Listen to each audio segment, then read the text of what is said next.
إن الحمد لله نحمده ونستعينه ونستغفره ونعوذ بالله من شرور أنفسنا ومن سيئات أعمالنا. من يهده الله فلا مضل له ومن يضلل فلا هادي له. وأشهد أن لا إله إلا الله وحده لا شريك له وأشهد أن محمدا عبده ورسوله. يا أيها الذين آمنوا اتقوا الله حق تقاته ولا تموتن إلا وأنتم مسلمون. يا أيها الناس اتقوا ربكم الذي خلقكم من نفس واحدة وخلق منها زوجها وبث منهما رجالا كثيرا ونساء واتقوا الله الذي تساءلون به والأرحام إن الله كان عليكم رقيبا.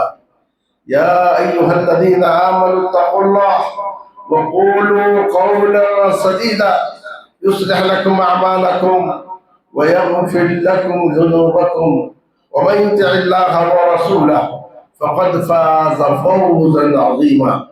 أما بعد فإن خير الحديث كتاب الله وخير الهدي هدي محمد صلى الله عليه وسلم وشر الأمور محدثاتها وكل محدثة بدعة وكل بدعة ضلالة وكل ضلالة في النار.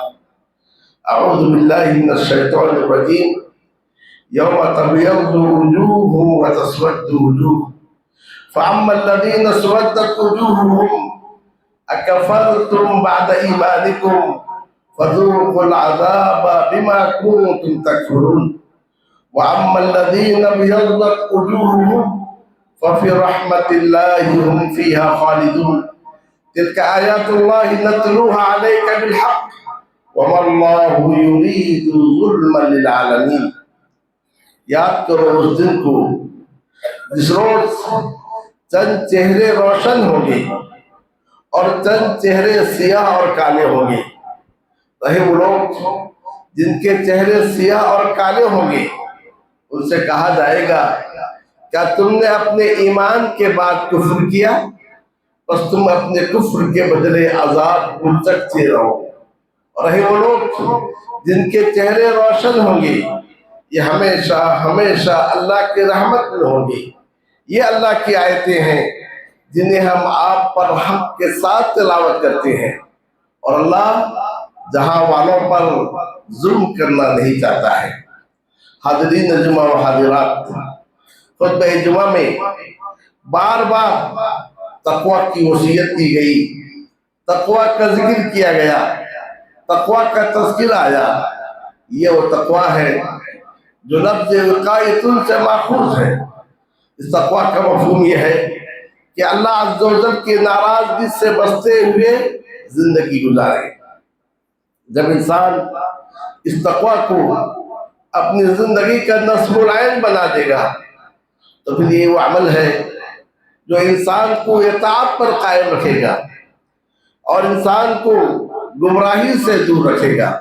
رب العالمین سے میری دعا ہے اللہ عز و جل ہمارے اندر تقوی کا وصف پیدا کرے، متقیوں میں ہمیں شامل فرمائے اور اپنے جملہ امور میں چاہے اس کا تعلق عقیدے سے ہو، اس کا تعلق عبادات سے ہو، اس کا تعلق اخلاق و معاملات سے ہو، اس کا تعلق رسوم و رواج سے ہو، جملہ امور میں اللہ عز و جل ہمیں اس کی ناراضگی سے بچتے ہوئے زندگی گزارنے کی توفیق عطا فرمائے.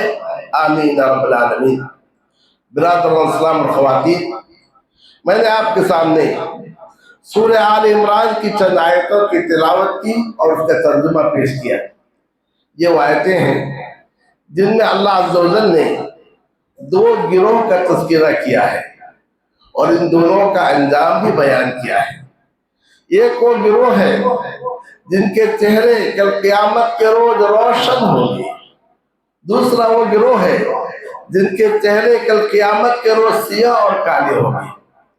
سوال یہ ہے وہ کون سا گروہ ہے جن کے چہرے کل قیامت کے روز منور ہوں گے اور روشن ہوں گے، اور وہ کون سا گروہ ہے جن کے چہرے کل قیامت کے روز سیاہ ہوں گے اور کالے ہوں گے؟ ترجمان القرآن مفسر قرآن فقیہ الامہ عبداللہ ابن عباس رضی اللہ تعالیٰ عنہ فرماتے ہیں یوم طبیعت وجوہ سے مراد وجوہ اہل سنت والجماع، اہل سنت والجماعت کے چہرے ہیں کہ قیامت کے روز اہل سنت والجماعت کے چہرے روشن ہوں گے، اور وہ چہرے جو کل قیامت کے روز سیاہ اور کالے ہوں گے، اس سے مراد اہل البدعۃ والافتراق، ان لوگوں کے چہرے ہیں جو بدعت والے ہیں، امت میں فرقہ ڈالنے والے ہیں۔ اہل سنت کے ساتھ جماعت کا لفظ وارد ہے، اہل بدعت کے ساتھ افتراق کا لفظ وارد ہے، کیونکہ یہ امت سنت پر ہی جمع ہو سکتی ہے۔ سنت ایک ایسی چیز ہے جس کو اپنانے کے بعد نبی صلی اللہ علیہ وسلم کا طریقہ ایک ایسا طریقہ ہے جسے اپنانے کے بعد سارے کے سارے تنازعات ختم ہو جاتے ہیں، سارے کے سارے اختلافات ختم ہو جاتے ہیں، اور یہ امت اپنے جملہ امور میں اتفاق و اتحاد کے ساتھ زندگی گزارتی ہے۔ تاریخ شاہد ہے، بڑے بڑے مسائل اس امت میں پیش آئے، لیکن تنازعات کو جو حل کیا گیا اسی سنت کی بنیاد پر، تو لہذا اہل السنت یہی اہل الجماع ہے۔ اور اس امت میں جو افتراق ہوا، جو انتشار ہوا، جو فرقے بنے، جو گروہ بنے، بدعت کی وجہ سے ہے۔ چاہے اس گروہ کا نام معتزلہ ہو، اس گروہ کا نام روافض ہو، اس کا نام جہمیہ ہو، یا کہ اس کا کوئی اور نام ہو، جیسے جیسے امت سنت سے دور ہوتی گئی، دین میں نئی نئی چیزوں کو ایجاد کیا، اس امت میں فرقے بنتے گئے، ٹولے بنتے گئے۔ اسی لیے کہا اہل البدعۃ والافتراق۔ بدعت کی سنگینی کا اندازہ اس سے لگائیے، نبی اکرم صلی اللہ علیہ وسلم اپنے ہر خطبے میں اسی بدعت کا تذکرہ کرتے تھے، اور آپ بھی ہر خطبے میں اسی بدعت کے تعلق سے سنتے ہیں، ایاکم ومحدثات الامور فإن كل محدثة بدعة وكل بدعة ضلالة وكل ضلالة في النار۔ بچو تم دین میں نئی نئی چیزوں کو داخل کرنے سے، دین میں نئی نئی چیزوں کی ایجاد سے تم بچو۔ فإن كل محدثة بدعة، دین میں ہر نئی چیز جس کو داخل کیا گیا ہے اس کو بدعت کہتے ہیں۔ بدعت گمراہی ہے، اور گمراہی کا راستہ جہنم کا راستہ ہے۔ تو بدعت ہے، بدعت گمراہی ہے، بدعت راہ حق سے انحراف ہے، چاہے اکثریت اس کو اپنا لے، اکثریت اس کو منائے، حکومتیں اس کی پشت پناہی کیوں نہ کرے، اور اس طریقے سے اس پر دین کا رنگ اور دین کا لباس اڑا دیا جائے، لیکن بدعت ہے، اور بدعت گمراہی ہے۔ یہ بدعت گمراہی کیوں ہے؟ یہ بدعت راہ حق سے انحراف کیوں ہے؟ یہ بدعت انسان کو جہنم تک کیوں لے جانے والی ہے؟ کیونکہ برادران اسلام خواتین، بحیثیت ایک مسلمان، بحیثیت آخری نبی محمد صلی اللہ علیہ وسلم کے امتی ہونے کی حیثیت سے، اس نبی سے جو ہماری محبت ہے، اس نبی سے جو ہمارا لگاؤ ہے، اس نبی سے ہمارا جو تعلق ہے، اس کو سامنے رکھتے ہوئے اگر ہم اس بدعت کی سنگینی پہ غور کرتے ہیں، تو بدعت ایک ایسا عمل ہے جس کے ذریعے سے ہم نبی اکرم صلی اللہ علیہ وسلم کے منصب رسالت پر ضرب لگاتے ہیں، اور نعوذ باللہ آپ پر یہ بدعتی اپنے بدعت کے ذریعے سے الزام لگاتا ہے کہ یہ چیز دین تھی، نبی اکرم صلی اللہ علیہ وسلم نے اسے اپنی امت تک نہیں پہنچایا، جبکہ رب العالمین نے فرمایا بلغ ما انزل الیک وان لم تفعل فما بلغت رسالتہ۔ اے نبی، جس چیز کو آپ پر نازل کیا گیا ہے اسے آپ پہنچائیے، ان میں سے کسی ایک چیز کو آپ چھوڑ دیتے ہیں تو آپ نے اپنے رسالت کے فرض کو انجام ہی نہیں دیا ہے۔ وہ بدعتی اپنے بدعت کے ذریعے سے پیارے نبی صلی اللہ علیہ وسلم کے منصب رسالت اور آپ کے جو فرائض اور ذمہ داری ہے اس پر حرف کھاتا ہے، اور نعوذ باللہ آپ پر نئے پہنچانے کا الزام لگاتا ہے۔ پھر یہ بدعت ہے، اس بدعت کے ذریعے سے بدعتی صحابہ کی گواہی پہ ضرب لگاتا ہے۔ حجۃ الوداع کا موقع ہے، اللہ کے نبی صلی اللہ علیہ وسلم اپنی امت سے الوداع لے رہے ہیں۔ جس دین کو لے کر آئے تھے وہ دین مکمل ہو چکا ہے، اور اسلام کا جو آخری فرض حج ہے وہ بھی پورا ہونے جا رہا ہے۔ مینا کا میدان ہے۔ آپ صلی اللہ علیہ وسلم صحابہ کے سامنے دین کی بنیادیں اور اصول بتاتے ہوئے آخر میں کہتے ہیں کہ انکم تسألون عنی یوم القیامہ، کل قیامت کے روز میرے تعلق سے تم سے پوچھا جائے گا۔ فما انتم قائلون، تم میرے بارے میں کیا کہو گی؟ کیا میں نے پہنچایا یا نہیں پہنچایا؟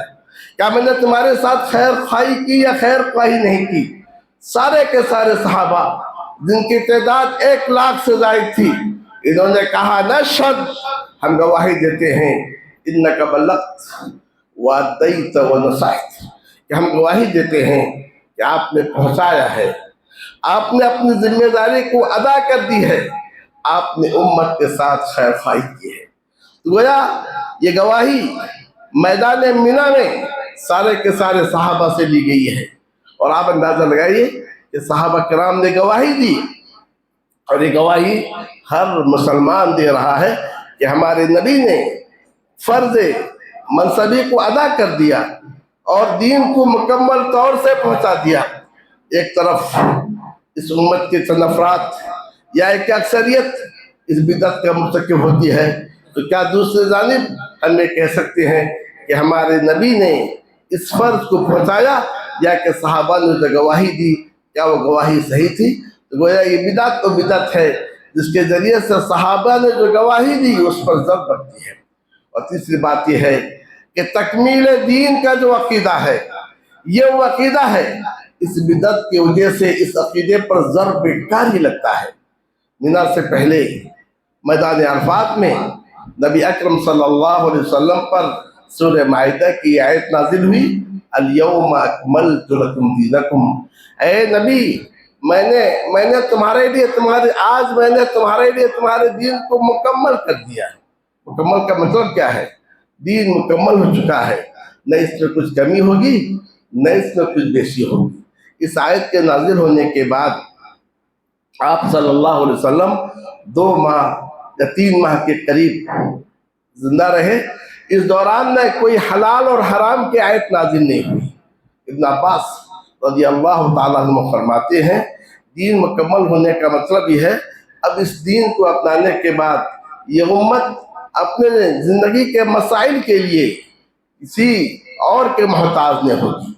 لیکن برادران اسلام، ایک طرف تکمیل دین کا عقیدہ ہے، جو دین ہمیں دیا گیا ہے مکمل دین ہے، نہ قیامت تک کوئی نبی آنے والا ہے، نہ قیامت تک کوئی کتاب آسمان سے نازل ہونے والی ہے، قیامت تک ہونے والے جملے مسائل کا حل اسی دین میں، اسی کتاب میں موجود ہے۔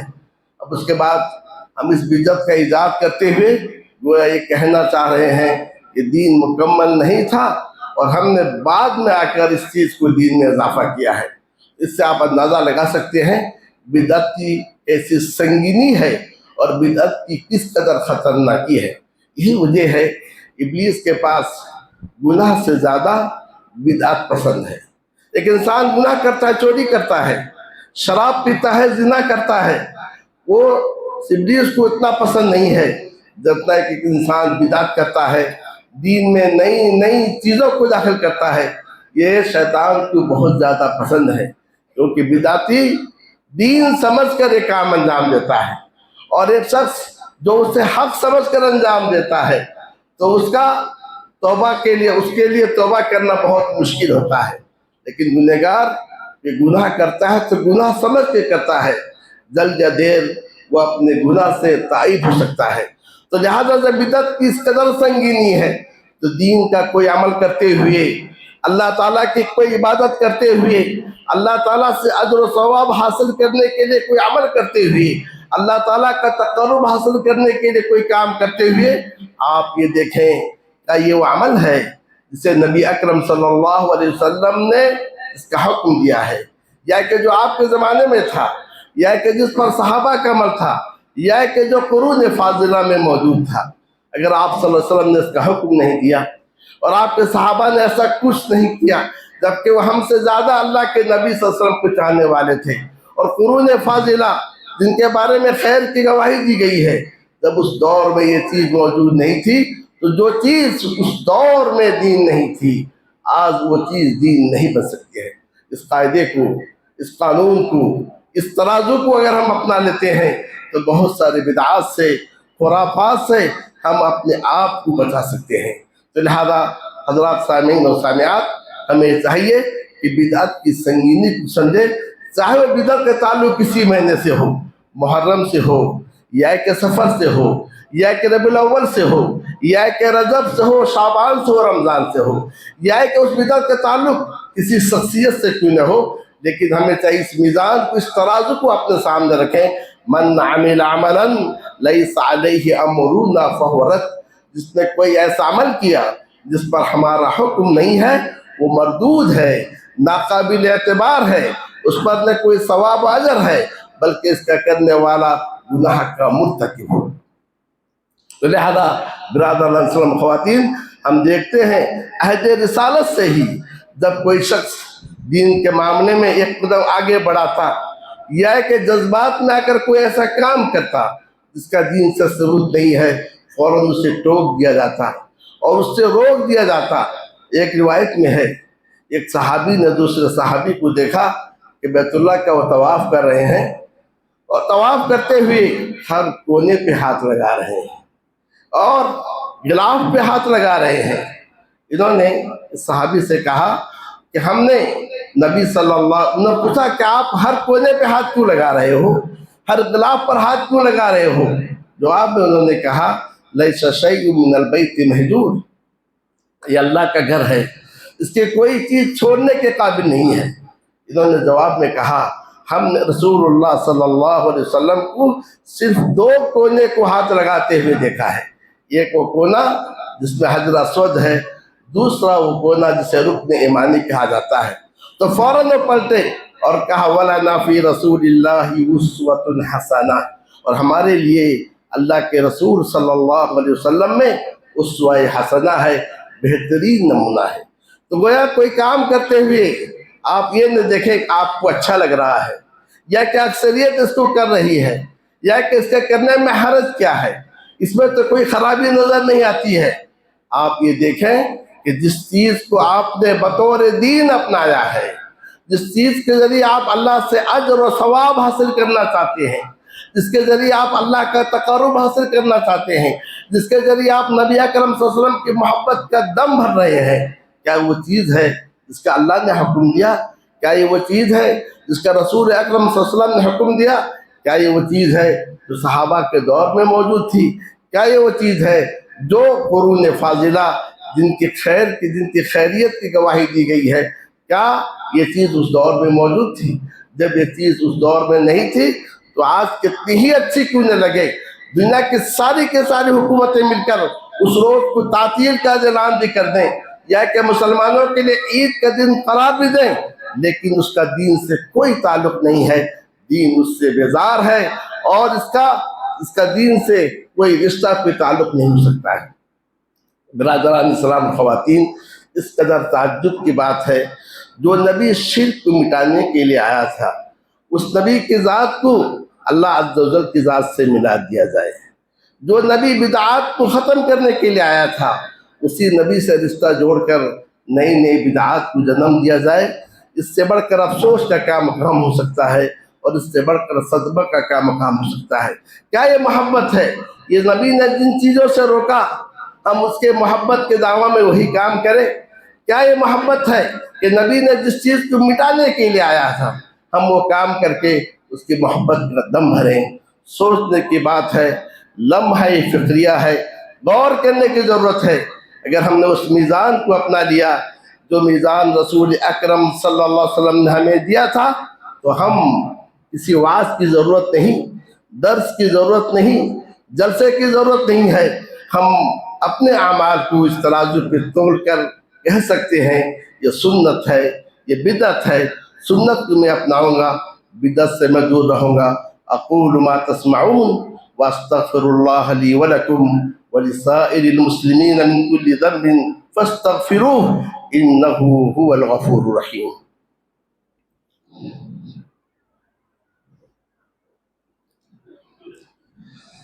ان الحمد لله نحمده ونستعينه ونستغفره ونعوذ بالله من شرور انفسنا ومن سيئات اعمالنا من يهده الله فلا مضل له ومن يضلله فلا هادي له واشهد ان لا اله الا الله وحده لا شريك له واشهد ان محمدا عبده ورسوله.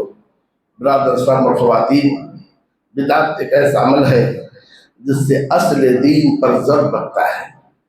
چاہے اسے دین کا لبادہ، دین کا لباس، دینی رنگ کیوں نہ دیا جائے، لیکن اصل دین پر بدعت سے ضرب لگتا ہے. یہی وجہ ہے کہ ہم نے تاریخ اسلام اٹھا کر دیکھیں، ہر دور میں بدعت پر نکیر کرنے والے موجود تھے، بدعت کے انکار کرنے والے موجود تھے. نبی صلی اللہ علیہ وسلم نے بہت ساری چیزوں میں نکیر کی، اور صحابہ کرام کو دیکھتے ہیں جب وہ دیکھتے کوئی ایسا کام کرتا ہے جو دین سے کچھ ہٹ رہا ہے، فوراً اس پر نکیر کرتے ہیں. عبداللہ ابن مسعود ہیں، کوفہ کی مسجد میں داخل ہوتے ہیں، دیکھتے ہیں لوگ حلقے بنائے بیٹھے ہوئے ہیں، ایک کے ہاتھ میں کنکری، سب کے ہاتھ میں کنکری ہے. ایک شخص کہتا ہے سبحان اللہ، کنکری پھینکتا ہے، سارے کے سارے لوگ سبحان اللہ کہتے ہوئے کنکری پھینکتے ہیں، اور ایسے ہی الحمدللہ، ایسے اللہ پر کہتے ہوئے عبداللہ ابن مسعود پوچھتے ہیں تم کیا کر رہے ہو؟ کہتے ہیں کچھ نہیں ابو عبد الرحمن، حسن، یہ تو کنکریاں ہیں جن کے ذریعے سے ہم اللہ کی پاکی، اللہ کی تعریف، اللہ کی بڑائی بیان کرتے ہیں. عبداللہ ابن مسعود نے کہا اس کے بجائے کہ اس طریقے سے گول ہو کر بیٹھو، حلقے بنا کر بیٹھو، کنکریاں ہاتھ میں رکھو اور اس طریقے سے وظیفہ پڑھو، اس کے بجائے تم اگر اپنے گناہوں کو گنتے تو میں تمہارے لیے ضمانت دیتا کہ تمہاری نیکیاں ضائع نہیں ہوگی. کہا اس میں کیا برائی ہے، اس میں کیا خرابی ہے؟ کہ ان دو باتوں میں سے کوئی بات ہے، یا تو تم ایسا دین لے کر آ رہے ہو جو محمد صلی اللہ علیہ وسلم کے دین سے بہتر دین ہے، یا پھر تم گمراہی کا دروازہ کھولنے والے ہو. اور اس کے ساتھ عبداللہ ابن مسعود نے کہا کہ تمہاری تباہی ہو، کتنے جلد تم ہلاک ہو گئے. ابھی نبی صلی اللہ علیہ وسلم کے اصحاب موجود ہیں، آپ کے کپڑے بھی موجود ہیں، برتن بھی موجود ہیں، ٹوٹے نہیں ہیں، اور اتنے جلد تم گمراہی کا دروازہ کھول رہے ہو. تو بدعت در حقیقت گمراہی کا دروازہ کھولنے والی چیز ہے. اور راوی کہتے ہیں نہروان کے جنگ میں ہم نے دیکھا کہ یہی وہ لوگ تھے جو ہم پر تیر چلا رہے تھے. گویا بدعتی مسلمان کے لیے سب سے بڑا نقصان دہ ہے. یہی وہ بدعتی ہے جو کفار کے بجائے مسلمانوں پر ہی حملہ کرتا ہے.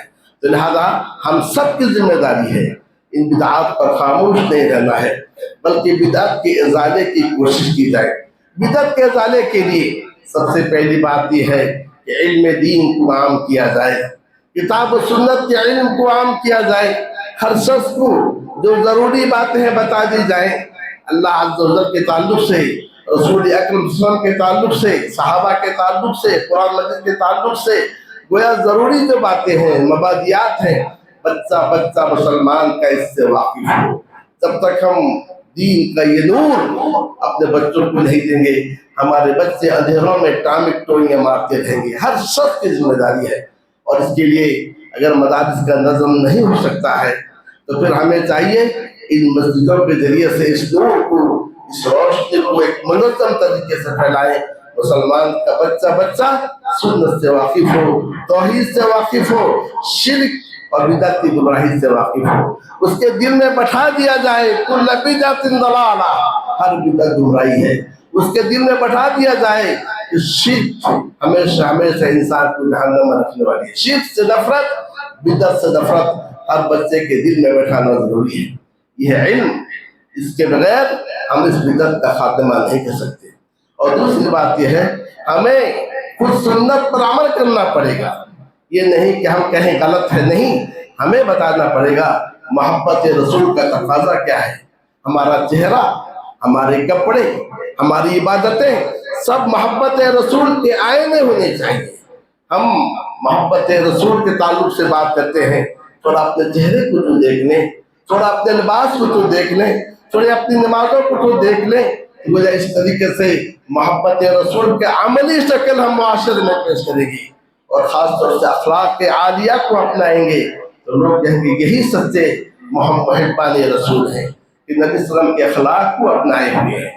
اور تیسری بات یہ ہے انکار منکر ضروری ہے، جب تک انکار منکر نہ ہو تو پھر منکرات پھیلتے رہیں گے، مگر اس کا خیال رکھیں انکار منکر کے ضوابط ہیں، قواعد ہیں، ایسا نہ ہو انکار منکر کے آڑ میں کوئی آپ ایسا کام کر بیٹھیں کہ جس کی وجہ سے فائدہ تو نہ ہو لیکن نقصان زیادہ ہو۔